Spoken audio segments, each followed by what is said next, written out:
Turn to the World Cup, and after delays and protests in next year's host nation, Brazil, and claims of workers' rights abuses in Qatar, the global media is also focusing on 2018 host Russia, who are introducing new laws and policies to combat the prospect of racism or violence, as Richard van Poortvliet reports.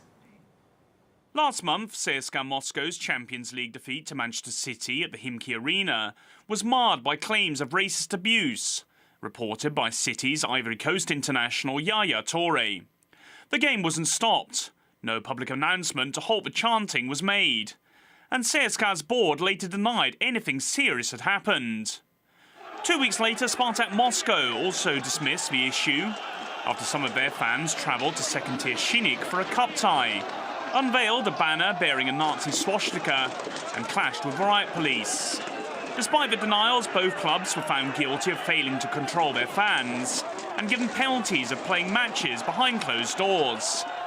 But Russian Football Union Vice President Nikita Simonyan says it's time for tougher sanctions. The clubs say they're working with their fans and with the authorities. Then why are flares, fireworks and banners like that swastika being brought into the grounds? Of course, it's not great to see football matches being played without spectators. But if this is what needs to be done to cure the problem, then so be it. Simonyan spent 20 years at Spartak as both striker and coach and is revered by their fans. But he says Russian clubs must learn from their English counterparts, who've come a long way in tackling the hooliganism and racism problems that blighted the English game in the 1970s and 80s.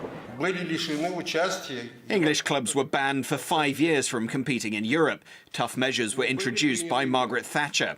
Hooligans could be sent to jail or banned from attending games. And you could say the situation in England became a lot calmer.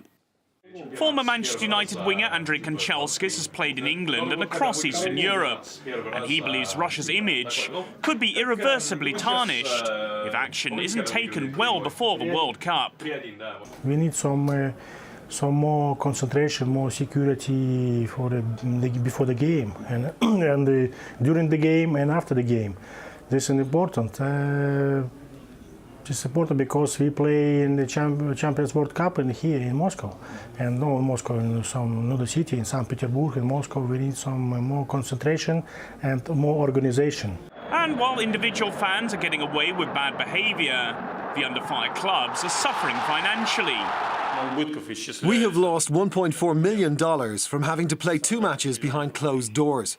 We're doing all we can to try and catch those who are guilty of bringing that banner into the stadium, and we want to see them punished. And in the new year, this will be much more likely, as a new law will come into effect, where the guilty fans will bear the consequences. Anyone convicted of hooliganism at a sporting event will be banned for 7 years and slapped with a $450 fine. So as the country looks to 2018, it will begin in 2014 by giving their pockets of antisocial fans the resolution that they must now take responsibility for their own actions. Richard van Poortvliet, RT, Moscow.